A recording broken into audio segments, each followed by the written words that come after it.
반갑습니다. 우리 옆에 있는 분들에게 한번 인사하겠습니다. 예수 다시 사셨습니다. 근데 너무 이렇게 어두운 표정으로 인사를 하는데 밝은 표정으로 인사하시면 좋겠습니다. 예수님이 다시 부활하셨습니다. 믿으십니까? 이게 바로 우리가 가지고 있는 부활 신앙입니다. 그래서 오늘은 부활 신앙이라는 제목으로 주의 말씀을 증거하겠습니다. 기독교의 어떤 역사상 기독교의 절기 중에서 가장 중요하고 가장 핵심적인 것을 하나 꼽으라면 많은 사람들, 거의 대부분의 사람들이 바로 예수님의 부활 교리를 가장 중요한 핵심 가르침으로 여길 것입니다. 저도 마찬가지고 우리 모두 다 예수님의 부활이 교회 가운데 가장 중요한 요소인 거죠. 이것은 사도행전 1장에서도 동일하게 우리에게 가르쳐주고 있는데, 가룟 유다가 죽고 난 다음에 이 가룟 유다 대신할 사도를 한 명 뽑는 과정 속에서 어떤 일이 벌어지느냐, 사도들이 고민을 하는 겁니다. 이제 한 명을 더 뽑아야 되는데 사도를 어떻게 뽑아야 될 것인가에 논의를 하다가 그들이 사도의 기준을 정해요. 어떤 기준을 정하느냐, 한번 읽어볼까요? 사도행전 1장 22절인데요 같이 한번 읽겠습니다. 시작. 항상 우리와 함께 다니던 사람 중에 하나를 세워 우리와 더불어 예수께서 부활하심을 증언할 사람이 되게 하여야 하리라. 무엇이 기준이죠? 사도의 기준은요, 예수가 부활했다라는 것을 증거할 사람이에요. 그러니까 사도는 어떤 일을 하느냐, 하나님 앞에 우리가 이 땅 가운데 증인으로 살아가는 이 사도의 삶은 예수가 다시 사셨다라는 부활의 증인이 바로 사도의 기준이었다라는 것입니다. 이처럼 사도들이 예수의 부활을 증거하다가 세워진 것이 있는데 그게 뭐냐? 바로 교회예요. 교회는 어디 위에 세워졌느냐? 예수의 부활하신 그 생명 가운데 세워진 것이 바로 교회라는 사실입니다. 믿으시길 축복합니다. 그런데 참 아이러니하는 것은, 여러분 교회를 많이 다니는 사람들 중에서 예수님의 십자가의 죽음, 그 죽으심을 믿는 사람은 있는데 가끔씩 가다가 나는 예수님의 부활하심은 못 믿겠다라고 이야기하는 사람들이 종종 있어요. 죽은 것은 십자가 사건은 믿겠다. 그런데 예수님이 죽음에서 살아났다, 이거는 못 믿겠다라고 하는 사람들이 종종 있고 들어있더라고요. 혹시 우리들 가운데도 있을 수 있죠. 또는 직분자 가운데서도 있을 수 있어요. 제가 아는 사람들 중에는 목회자 가운데서, 신학자 가운데도 있다라는 사실을 저는 발견했어요. 여러분, 그런데 문제는 예수님의 부활하심을 믿지 않는다면 그를 가리켜 기독교인이라고 말할 수 없다라는 겁니다. 중요한 사실이에요. 여러분, 예수의 부활하심을 믿어야만 우리가 크리스찬이 되고 예수를 믿는 사람이 되어진다라는 것이죠. 왜냐하면 교회라는 것은 처음부터 예수님의 부활하심을 증거함으로 세워진 것이 교회일 뿐만 아니라, 여러분 예수의 부활 생명 없이는 여러분 우리의 구원도 존재하지 않기 때문에 부활의 이 존폐가 교회의 존폐이고, 부활의 내용의 모든 핵심이 구원의 유무를 결정하기 때문에 여러분 부활의 교리는 매우 중요하다라는 사실입니다. 그래서 오늘 우리는 무엇을 살펴볼 것이냐, 예수님의 부활하심이 정말 진짜인가에 대하여 한번 살펴볼 것이고, 그렇다면 부활을 믿는 주의 백성들은 이 땅에서 어떠한 삶을 살아야 하는지도 한번 살펴보도록 하겠습니다. 첫 번째, 예수님의 부활이 진짜인가 한번 살펴봅시다. 예수님의 부활은 여러분 성경 가운데 즉흥적으로 일어난 사건이 아니라는 사실을 우리는 기억해야 돼요. 구약도 마찬가지겠지만 신약에서도 예수님은요, 자신의 죽으심과 부활하심에 대하여 여러 차례 제자들에게 예언을 하십니다. 제가 오늘 그 말씀을 준비하면서 한 주 동안에 마태복음을 쭉 살펴보면서 마태복음에만 제가 발견한 것이 죽음에서 부활하셨다라는 이 이야기가 총 제가 발견한 것만 4번 나와요. 학자들은 더 분석하여 6번, 7번도 나온다고 얘기하는데 저는 제가 발견한 건 4번입니다. 그래서 마태복음 16장 21절, 17장 9절, 17장 23절, 그리고 20장 19절에 다 예수님이 제자들에게 뭐라고 얘기하느냐, 나는 3일 만에 다시 살아날 것이다 라고 이야기하는 것이 성경의 이야기입니다. 그런데 중요한 게 하나 있어요. 여러분, 예수님의 부활하심을 이야기하면서 반드시 또 하나 언급하는 것이 반드시 하나 나오는 게 있어요. 그게 뭘까요? 부활하심을 얘기하면서 반드시 언급하는 게 또 하나 더 있어요. 그게 뭐죠? 십자가의 죽음이에요. 여러분, 이게 중요합니다. 예수님은요, 한 번이라도 단독적으로 나는 3일 만에 부활하리라 라고 이야기하는 것이 아니라 십자가의 죽음과 그리고 난 다음에 3일 만에 부활하심을 함께 언급하고 우리에게 예언해 주고 있다는 것이 성경의 얘기입니다. 그러니까 이것이 우리에게 주는 의미가 무엇이냐? 예수님의 십자가의 사건과 예수님의 부활하심의 사건이 동떨어진 사건입니까? 아니라는 거예요. 예수님의 죽으심과 부활하심은 뗄래야 뗄 수 없는 하나로 연결된 한 사건임을 이야기해 주고 있습니다. 여러분, 이게 중요해요. 왜냐하면 여러분, 우리가 예수님의 죽으심을 믿는데 부활하심을 못 믿는다? 이게 맞지 않는 표현이거든요. 이건 거짓말이거든요. 우리가 예수님의 죽으심을 믿는다면 반드시 무엇도 믿는다? 예수님의 부활하심도 믿는 것이 성경의 증언입니다. 할렐루야. 여러분, 죽으심과 부활하심을 믿는 주의 백성이 되기를 축복합니다. 그러니까 이런 말이죠. 따뜻한 얼음 커피를 주세요라고 하는 것과 마찬가지, 자기 모순이에요. 있는 말이 아니죠. 얼음 커피는 시원한 건데 따뜻한 얼음 커피가 어디에 있겠습니까? 그런 거짓말을 하는 것과 같은 거예요. 여러분, 그래서 부활 사건이 어떠냐? 여러분, 즉흥적으로 일어난 사건이 아니라 구약도 신약에서도 성경 전체가 예수님의 부활을 이미 예언한 이야기이기 때문에 이 사건은 진짜다라는 사실입니다. 또 하나 더 살펴볼 것은, 두 번째로 부활 사건이 왜 진짜인가 한번 생각을 해보기를 원하는 것은, 여러분, 한 가지 질문 던져볼게요.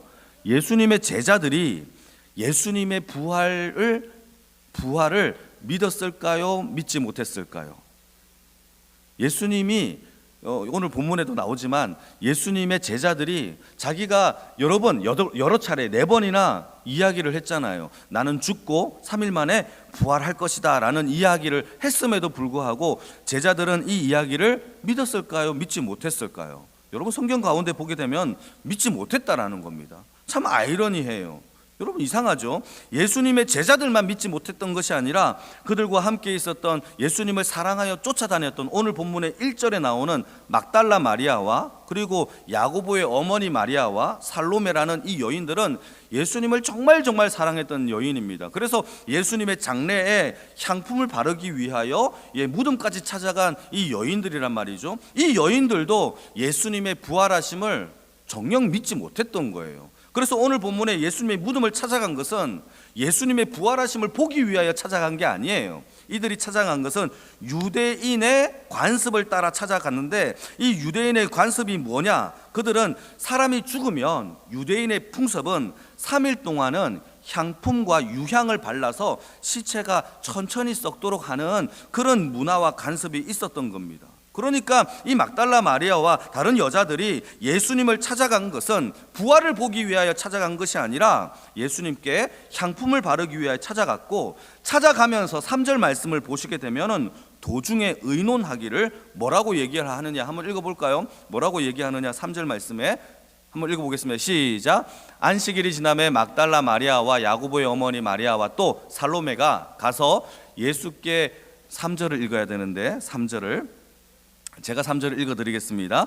누가 우리를 위하여 무덤에서 돌을 굴려줄까? 이렇게 고민하면서 걱정하면서 가는 거예요. 그러니까 예수님이 부활하셨다면 돌이 굴려져 있겠죠. 이 여인들은 돌을 누가 굴려주지? 우리 향품 발라야 되는데 라는 고민 속과 걱정하면서 갔던 것이 이 여인들의 모습이었다는 것이죠. 어떤 그 누구도 예수님의 부활하심에 대하여 믿지 못했어요.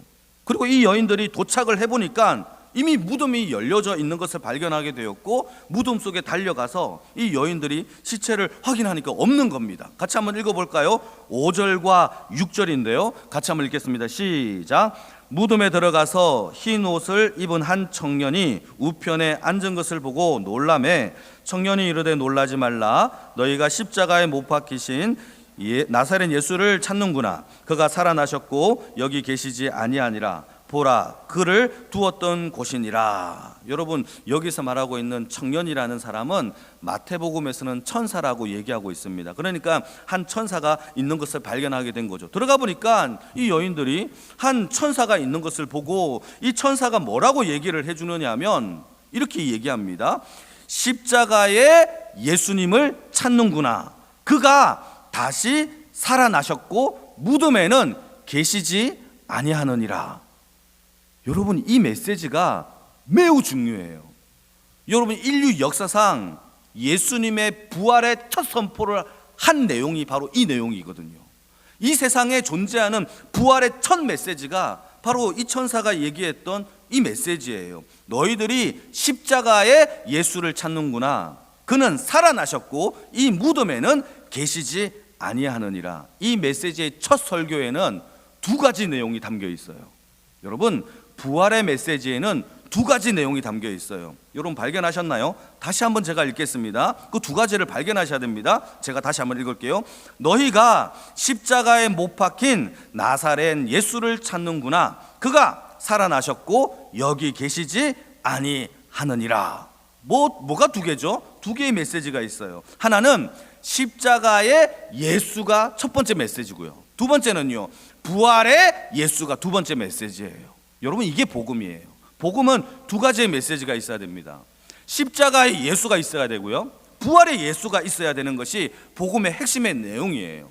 사랑하는 성도 여러분, 예수님은 부활하셨고 죽으시고 우리를 위하여 부활하신 줄 믿으시기를 축복합니다. 이 두 가지의 메시지가 우리에게 담겨 있는 한 어떤 그 무엇도 우리를 이길 수 없는 줄 믿으시길 축복합니다. 그래서 예수님의 부활하심을 본 이 마리아가 10절을 보게 되면 울고 있는 제자들을 찾아가서 울지 말라라고 얘기하면서 예수님이 부활하셨다라고 이렇게 가르쳐 줍니다. 예수님이 부활하셨어요 라고 얘기하는데도 제자들은 어떤 반응을 일으키느냐, 우리 한번 11절을 같이 한번 볼까요? 11절 시작. 그들은 예수께서 살아나셨다는 것과 마리아에게 보이셨다는 것을 듣고도 어떻게 합니까? 믿지 아니하니라.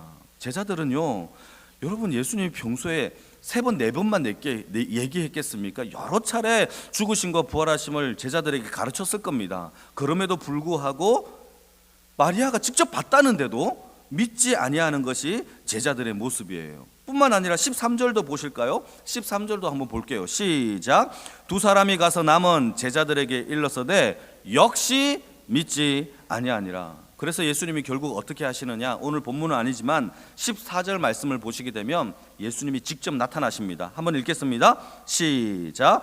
그 후에 11제자가 음식을 먹을 때에 예수께서 그들에게 나타나사 그들의 믿음 없는 것과 마음이 완악한 것을 꾸짖으시니 이는 자기가 살아난 것을 본 자들의 말을 믿지 아니함이러라. 여러분, 오늘 자막 죄송합니다. 죄송합니다. 여러분, 14절에 음식을 먹을 때 예수님이 나타나서 그들의 믿음 없음을, 완악함을 꾸짖으십니다. 그 이유가 뭐냐? 살아난 것을 보고도 왜 믿지 아니하느냐? 믿지 아니함에 대하여 책망하는 것이 바로 제자들의 모습이었어요. 한마디로 정리할게요. 여러분, 예수님의 제자들은 예수님의 부활하심을 믿었나요? 믿지 못했어요. 이게 제자들의 모습이에요. 그러니까 부활함에 대하여 어떤 반응도 없었던 거예요. 어떤 행위도 취하지 않았던 겁니다. 그런데 이상한 것은 하나 있어요. 그게 뭐가 이상하냐? 예수님을 죽였던 대제사장들은 좀 달랐어요. 평소에 예수님이 하셨던 이 말씀, 다시 말해서 3일 만에 내가 다시 살아난다라는 이 말씀을 대제사장도 들었어요. 그래서 자기가 이 대제사장 마음속에 예수님이 평소에 다시 살아난다고 했던데 라는 것이 늘 마음속에 신경이 쓰였던 겁니다. 그래서 어떻게 행동을 취하느냐, 마태복음 27장 63절을 보시게 되면 이 대제사장이 빌라도를 찾아갑니다. 여기서 말하는 주여라는 것은 빌라도입니다. 같이 한번 읽겠습니다. 시작. 주여, 저 속이던 자가 살아있을 때에 말하되 내가 사흘 후에 다시 살아나리라 한 것을 우리가 기억하노니 라고 되어 있어요. 여러분, 대제사장이 주여 빌라도를 찾아가서 우리가 살아있을 때 저 속이는 자가 평소에 3일 만에 살아난다라는 것을 우리가 들었습니다. 이걸 기억합니다. 그러면서 빌라도에게 무엇을 요청하느냐? 큰 바위로 이 무덤을 가로막고 경비병을 세워서 3일 동안만 지키게 해달라고 이렇게 요청을 하는 것이 누구냐? 바로 대제사장이었어요. 대제사장은요, 예수가 평소에 했던 말들을 기억하고 신경 쓰여서 그러한 행동을 취하는 겁니다. 여러분, 종교개혁자 마틴 루터는요, 이 구절에 대하여 이렇게 설명합니다.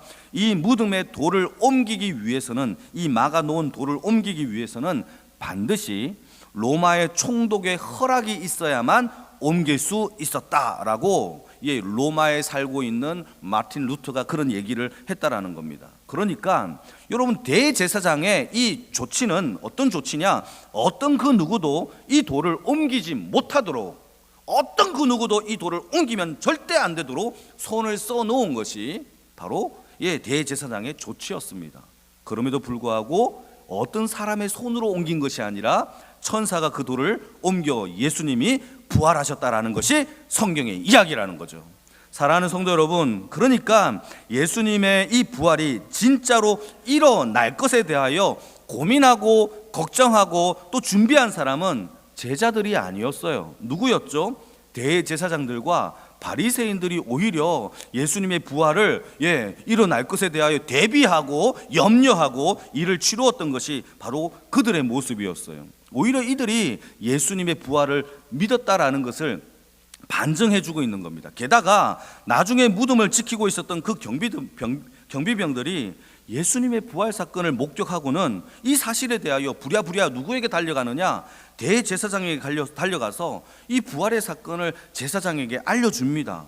그러자 대제사장이 어떤 행동을 취하는지 아십니까? 경비병들의 입을 막고는 많은 돈을 주고는 거짓 소문을 퍼뜨리도록 합니다. 제자들이 와서 이 시체를 훔쳐갔다라고 너희들은 거짓 소문을 내라 라고 이야기를 하는 거죠. 이것도 한번 읽어볼까요? 마태복음 27장 15절 말씀, 이 소문이 어떻게 되어지는지. 마태복음 27장 15절 말씀입니다. 제가 많이 실수한 것 같네요. 제가 읽겠습니다. 이 소문이 오늘까지 유대인 가운데 두루 퍼져 있다라고 성경은 얘기하고 있어요. 여러분, 이게 무슨 뜻이죠? 여러분, 이 거짓 소문이 오늘날까지 이 유대인들의 가운데 지금까지 퍼져 있는 거짓 소문이 지금도 있다라는 것이 성경의 이야기입니다. 여러분, 만약에 대제사장들이 예수님의 부활을 믿지 않았다면 이렇게까지 대제사장이 행동을 했을까요? 제자들처럼 아무런 행동을 취하지 않았겠죠. 믿지 않으면 반응하지 않습니다. 그런데 이 대제사장들은요, 돈을 많이 주고 경비병을 사고 거짓말을 시켜 소문을 퍼뜨리는 것은 오히려 이들이 예수님의 부활을 스스로 진실임을 증명하고 있는 것이 바로 이들의 모습이에요. 예컨대 제가 바보입니까? 바보가 아닙니까? 제가 바보예요? 바보가 아니에요? 저 바보 아니에요? 그런데 어떤 친구가 저한테 이 바보야 라고 한다면 제가 이것이 거짓이면 어떻게 반응할까요? 웃기네, 소설을 써네, 이렇게 하고 넘어가겠죠. 그런데 내가 진짜 바보라면 어떻게 알았지? 돈을 많이 주고 너 제발 그런 말 하지 말아줘, 아무한테도 얘기하면 안 돼? 이런 거와 똑같은 행동에 취하는 겁니다.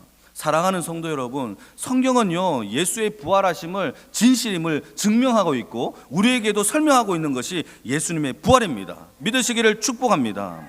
그래서 우리가 이 예수님의 부활 사건을 통하여서 이것을 믿는다면 마지막으로 살펴봐야 하는 것이, 우리가 부활의 신앙이 있는 자들은 이 땅에서 우리가 어떻게 살아야 하는지를 마지막으로 한 번 더 살펴보도록 하겠습니다. 여러분, 먼저 결론을 내리자면 우리 안에 부활의 신앙이 있다면 반드시 우리 안에 기쁨이 넘치는 줄 믿으시길 축복합니다. 그리고 한번 저를 보실까요? 여러분, 혹시 여러분 가운데 기쁨이 없는 사람 계십니까? 내 마음에 기쁨보다 염려가 더 크신 분 계십니까? 사랑하는 성도 여러분, 이 부활절을 통하여 여러분 부활신앙의 능력이 우리의 생명 가운데 있기를 주님의 이름으로 축복합니다. 여러분, 우리의 염려가 기쁨을 이길 수가 없어요.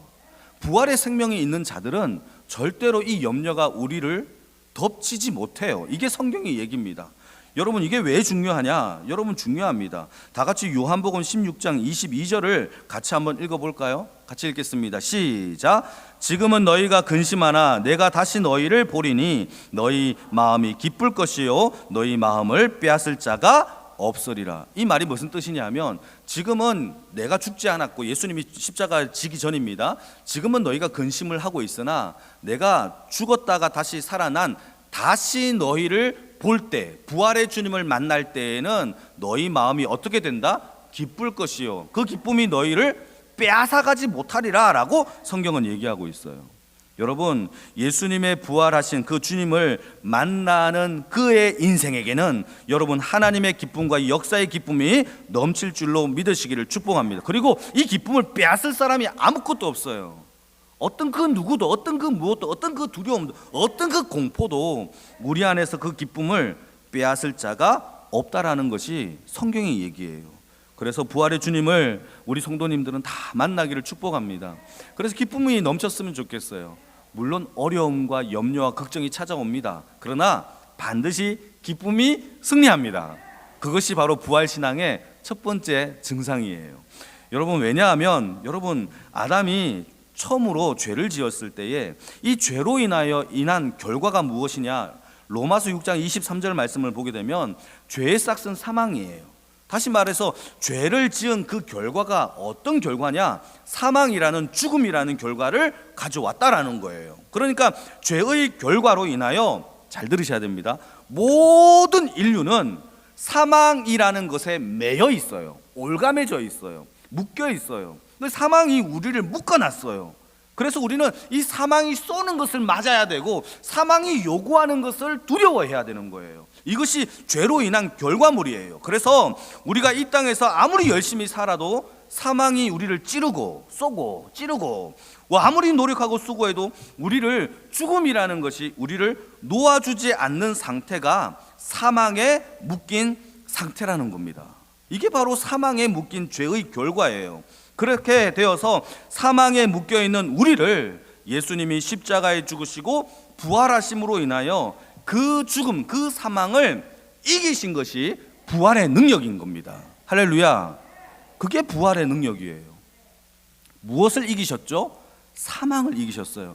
여러분 이게 정리가 잘 돼야 됩니다. 예수님이 부활하심으로 이긴 것이 뭐냐? 사망을 이기셨어요.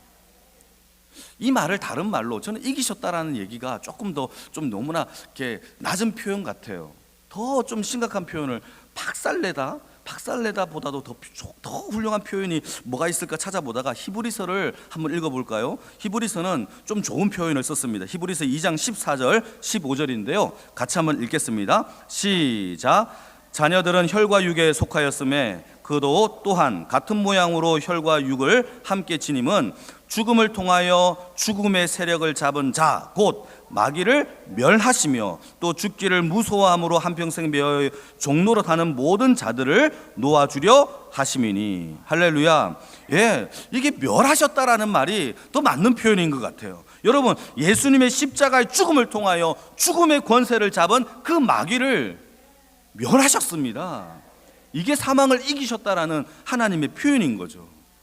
저는 이 표현보다 더 좋은 표현이 뭘까 고민을 많이 했어요. 여러분 사망을 믹서기에 넣고 갈아서 분해해버린 거, 그 정도 표현해야 조금 성이 차는 것 같아요.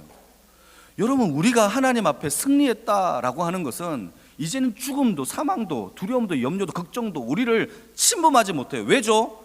멸망당했으니까, 믹서기에 갈아서 없어졌으니까. 여러분 그러한 자의 생명으로 살아가는 것이 부활 생명이에요. 부활 신앙입니다. 그래서 예수를 믿는 자들에게는 더 이상 어떤 그 누구도 우리를 염려와 사망과 죽음과 죄에서 우리를 그리스도의 사랑 안에서 끊을 수 없다라는 것이 성경의 얘기입니다. 왜죠? 하나님이 예수를 통하여 죽음과 죄와 모든 사망을 멸하셨기 때문입니다. 이제 우리는 죽을까봐 한평생 두려워하지 않아도 돼요. 그래서 우리는 세상 앞에 담대할 수 있고 죽음 앞에서도 두려워하지 않을 수 있어요. 왜냐하면 예수님의 부활이 이미 세상을 이기셨기 때문입니다. 할렐루야. 그게 예수 생명이에요.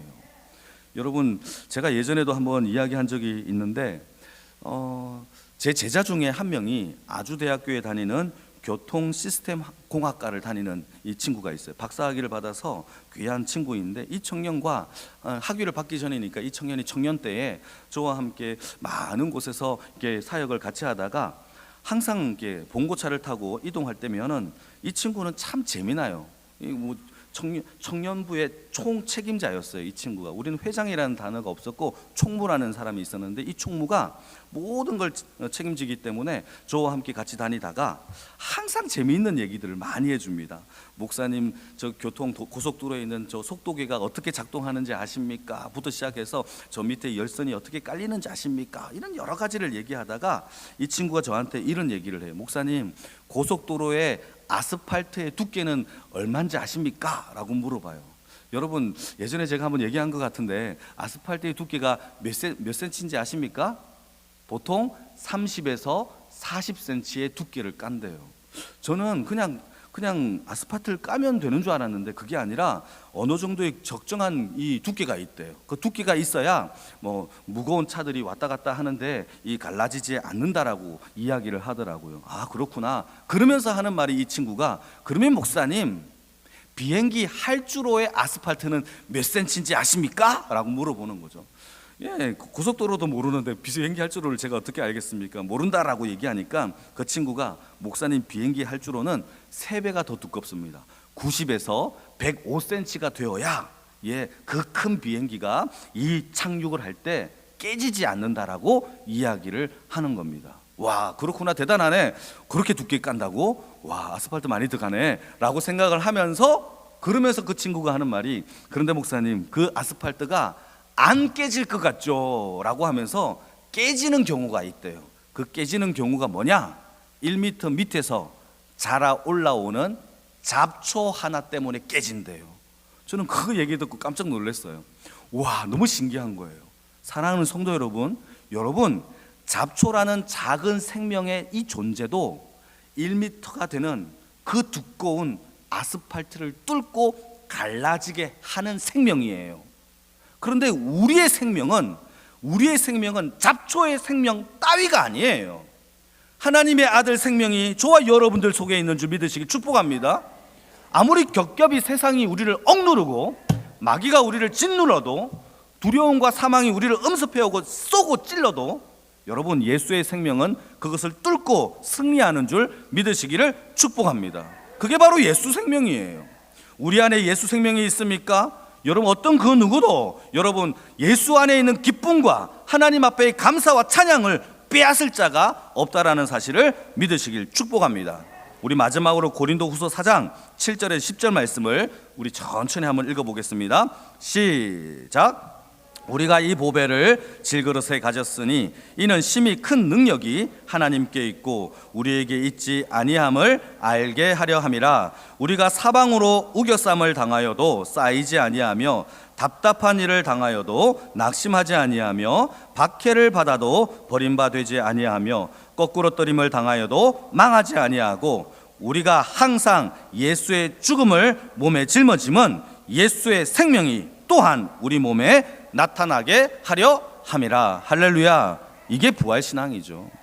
여러분, 예수님은 부활하셨습니다. 이 부활의 신앙이 우리 안에 가득 넘치기를 축복합니다. 이게 보배 닮은 질그릇의 모습이죠. 이 세상이 우리를 답답하게 해도, 이 세상이 우리를 사방으로 우겨싸여도, 우리를 아프게 한다 할지라도, 여러분, 우리가 쌓입니까? 쌓이지 않고, 우겨쌈을 우리에게 공격을 해도 공격받습니까? 우리는 반드시 승리할 줄로 믿습니다. 그래서 우리 안에 보배 대신 예수의 생명을 날마다 그 기쁨을 통하여 기뻐하고 승리하는 모든 주의 권속들이 되어지기를 주님의 이름으로 축복합니다. 우리 같이 한번 기도하겠습니다.